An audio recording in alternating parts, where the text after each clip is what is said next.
Hello दोस्तों। मैं हूं आपका बेयर। आप सबका स्वागत कर रहा हूं मेरे चैनल में जिसका नाम है दोस्तों इन्फो बेयर।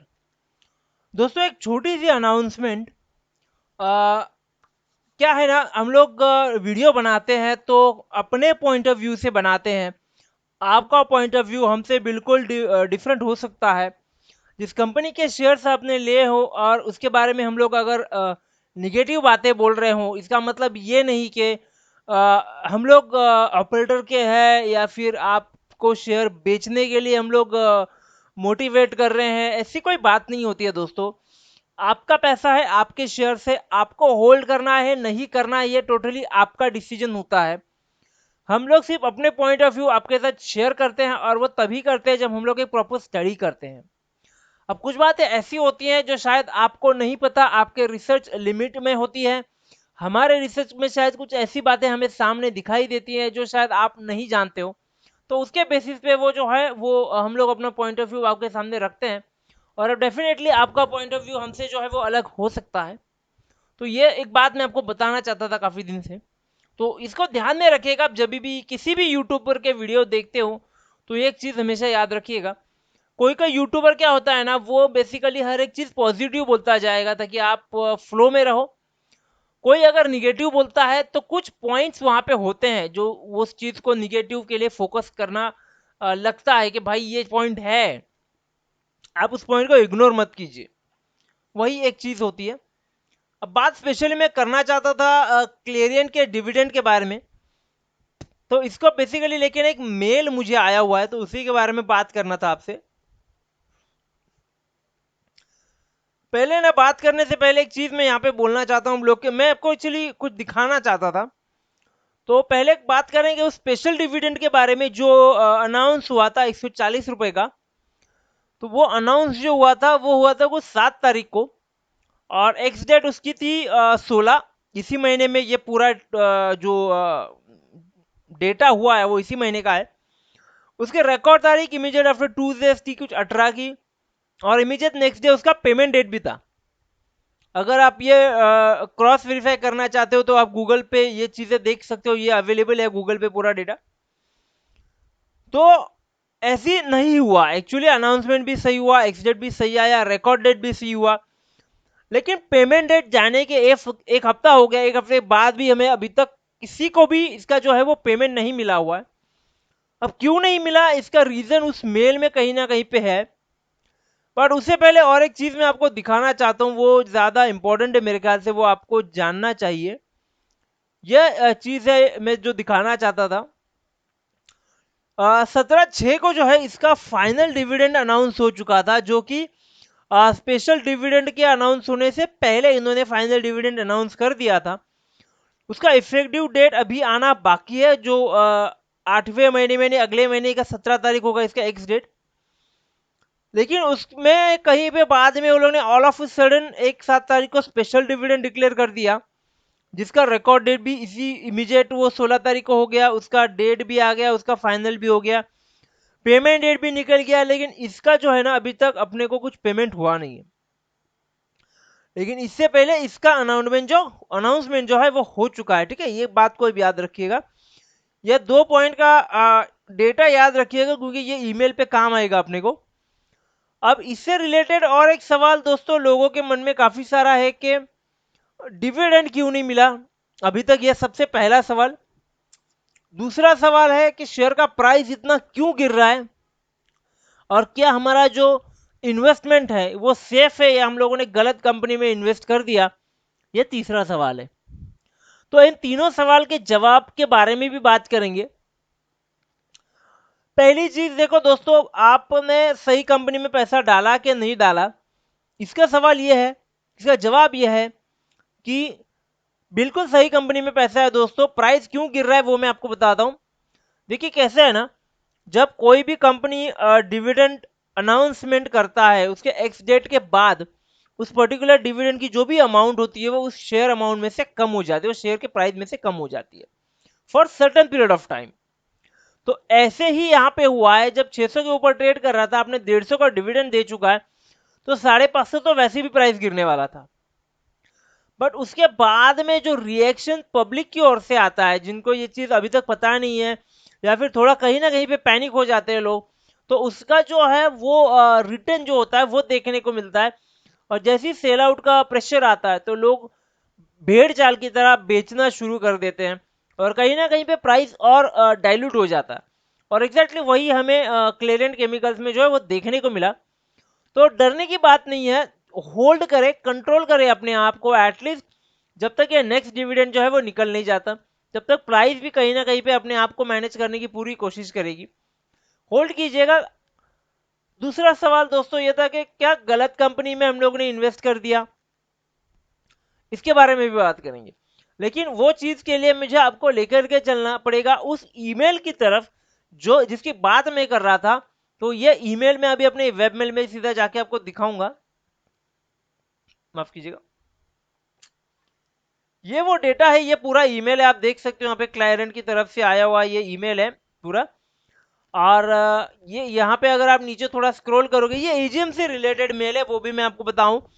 आने वाली एजीएम है उनकी, तो उसके बारे में ईमेल है कुछ अगस्त 10 या 20 को कुछ इनका जो है वो डेट है। तो इसलिए इन्होंने ये मेल भेजा हुआ है। जब भी ये मेल आता है ना इस टाइप का, तो इसमें काफी सारे डिटेल्स अवेलेबल होते हैं।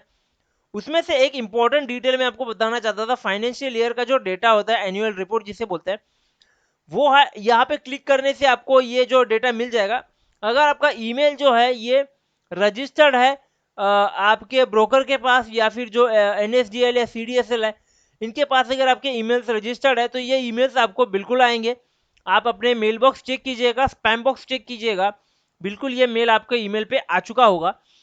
तो ये फर्स्ट लिंक जो है क्लिक हियर पे क्लिक करोगे तो आप आ जाओगे मेरे ख्याल से यहाँ पे इनका एनुअल रिपोर्ट पे। एनुअल रिपोर्ट का 46 पेज नंबर आपको निकालना है, जहां पे पीएनएल का डेटा आया हुआ है ईयर एंडेड 31 मार्च 2020। यहाँ पे शॉर्ट में मैं रीड करके बताऊंगा आपको। टोटल रेवेन्यू आपको दिखेगा 77 अप्रोक्स 400 करोड़ का है, 77,400 करोड़ का। और इसका एक्सपेंसेस अगर आप देखोगे तो लगभग निकल के आ रहा है 74,000 करोड़ का। तो पीबीआईटी निकल के आ रहा है दोस्तों अप्रॉक्स कुछ 3,500 करोड़ का। और इसके कैलकुलेशन करते जैसे आप नीचे नीचे जाओगे तो आपको प्रॉफिट दिखेगा यहाँ पे लगभग 4,770 करोड़ का। तो इससे एक चीज आपको समझ में आता है कि आपके पास काफी सारा प्रॉफिट अवेलेबल है, कैश अवेलेबल है, कंपनी पैसा कमा रही है। जबकि पिछले साल के कंपैरिजन में आप देखोगे तो यहाँ पे सिर्फ 1,800 करोड़ है, और यहाँ पे आप देखोगे तो 4,770 करोड़ है। अभी ये प्रॉफिट कहाँ से आया, कहाँ से नहीं आया, कंपनी ने क्या किया क्या नहीं किया, वो इंटरनल मैटर है, उससे हमें कुछ लेना देना नहीं है, और उस पर अभी हम लोग बात भी नहीं करेंगे, ठीक है। अभी फिलहाल इतना आप देखो कि भाई कंपनी ने प्रॉफिट कमा दिया पिछले साल से, अच्छा प्रॉफिट है, ये कंपेयर कर रहा है 31/3/19 से, ठीक है। ये इनका पूरा एनुअल रिपोर्ट है, अप्रोक्स 69-70 पेजेस का रिपोर्ट है। बैलेंस शीट भी आपको अगर देखना है तो यहाँ पे लेफ्ट हैंड साइड पे बैलेंस शीट भी है, और भी काफी सारे फिगर्स है। तो वो मेरे लिए इंपॉर्टेंट नहीं थे, ये सब आपको दिखाना थोड़ा ज्यादा जरूरी था कि आपको एक आइडिया आ जाए कि भाई कंपनी पैसा कमा रही है अच्छा खासा, तो कोई टेंशन की बात उसमें है नहीं, ठीक है। तो ये दूसरे क्वेश्चन का जवाब था आपके। अब पहला क्वेश्चन कि भाई डिविडेंड क्यों नहीं मिला, वापस से मैं आपको मेल पे लेके चलूंगा थोड़ी चीजें क्लियर करने के लिए। तो यहाँ पे अगर आप देखोगे तो एक दो तीन लाइन का टेक्स्ट है यहाँ पे, आई एम सॉरी,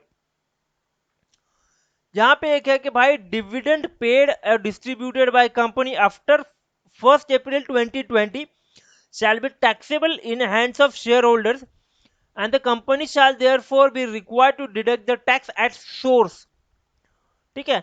अभी यहाँ पे सीन क्या है कि भाई जो भी डिविडेंड 1 अप्रैल के बाद दिया जाएगा उसमें टैक्स कट होगा, वो कंपनी सोर्स पे यानी कंपनी खुद करेगी वो टैक्स। और ये इफ डिक्लेयर एट द, वो तो ठीक है एजीएम के बाद, तो कंपनी को अपने एंड पे वो टैक्स डिडक्ट करना है, यानी जो पेमेंट होगी वो टैक्स काटने के बाद आपको की जाएगी।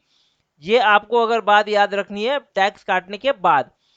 अभी यहाँ पे क्या करना है, सबसे इंपॉर्टेंट है, अगर आपने आपका पैन कार्ड नंबर जो है वो अपने ब्रोकर के पास या अपने डॉक्यूमेंट्स जो सबमिट नहीं किए हुए वहां पे आपको इमीडिएटली वो कर लेना है, या तो फिर आपको यहाँ पे ईमेल आईडी दिया हुआ है, यहाँ पे आपको ये जो है डॉक्यूमेंट सारे अपने भेज देने हैं डेट और टाइम यहाँ पे दिया हुआ है 10 अगस्त यानी एजीएम से पहले। ठीक है, ये आपका जो है ईमेल आईडी है, यहाँ पे आपके टैक्स डॉक्यूमेंट्स जाने चाहिए। और इससे ज्यादा इंफॉर्मेशन अगर आपको चाहिए तो यहाँ पे क्लिक हियर करके बटन है, उसको क्लिक करोगे तो ये खुल जाएगा ये वाला पेज। इसका भी लिंक मैं डिस्क्रिप्शन में दे दूंगा। तो यहाँ पे देखने वाली दो चीजें हैं दोस्तों। अगर आपका डिविडेंड 5,000 से नीचे है तो आपको जो है वो टैक्स नहीं लगेगा। If dividend income to the residential individual share holder for 2021 does not exceed 5,000, आपको टैक्स नहीं लगेगा। ठीक है, अगर आप एग्जाम में आते हो तो वो निकल जाएगा। एज ज्यादा है तो वही बैंक वाला से 15G 15H वाला फॉर्म है। लेकिन अगर आप ये नहीं करते हो तो आपको 20% का जो है वो टीडीएस कटेगा। Share holder, other resident share holder without pan और इनवैलिड पैन, इनको 20% का जो है वो टैक्स कटेगा। ठीक है, और बाकी सारा और डेटा नीचे है वो आप बाद में पढ़ लेना। ठीक है, इसका भी लिंक मैं आपको इसमें दे दूंगा, डिस्क्रिप्शन में दे दूंगा। अभी पॉइंट अब ये है कि भाई अभी तक डिविडेंड क्यों नहीं पे किया गया। ठीक है, अभी अगर आप देखोगे कि ऑलरेडी 27 तारीख आ चुकी है और अगला डिविडेंड जो है बहुत ही जल्द पे होने वाला है, जैसे कि लाइक नेक्स्ट 15-20 डेज में।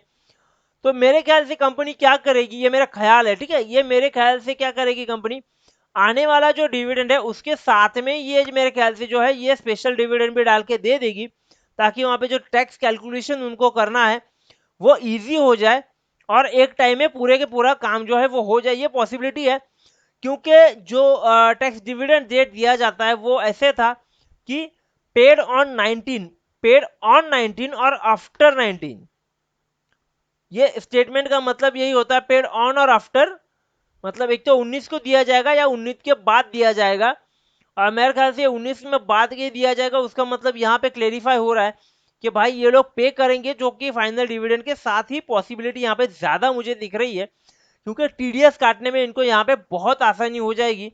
सब कैलकुलेशंस करके अपना जो डिविडेंड का इनकम है वो देख के ये लोग जो है वो अपना टीडीएस काटेंगे और उसके बाद में हमारे अकाउंट में जो वो डिविडेंड का पेमेंट जो आ जाएगा। यहाँ पे देखने की बात यह है दोस्तों कि आप देख लो आप कौन से कैटेगरी में आते हो और उस तरह के स्टेप्स आपको लेने हैं जो ज़्यादा बहुत ज़रूरी है। तो अगर वो नहीं लोगे तो फिर 7.5% से अलावा आपको 20% का टैक्स का जो फटका है वो पड़ सकता है। तो उस पर बिल्कुल ध्यान दीजिएगा। तो ये मेरा पॉइंट ऑफ व्यू था ये जो क्लेरियन का डिविडेंड चल रहा है इसके बारे में। अगर आपके मन में अभी भी कुछ डाउट्स है तो कमेंट बॉक्स आपके लिए बिल्कुल खुला हुआ है।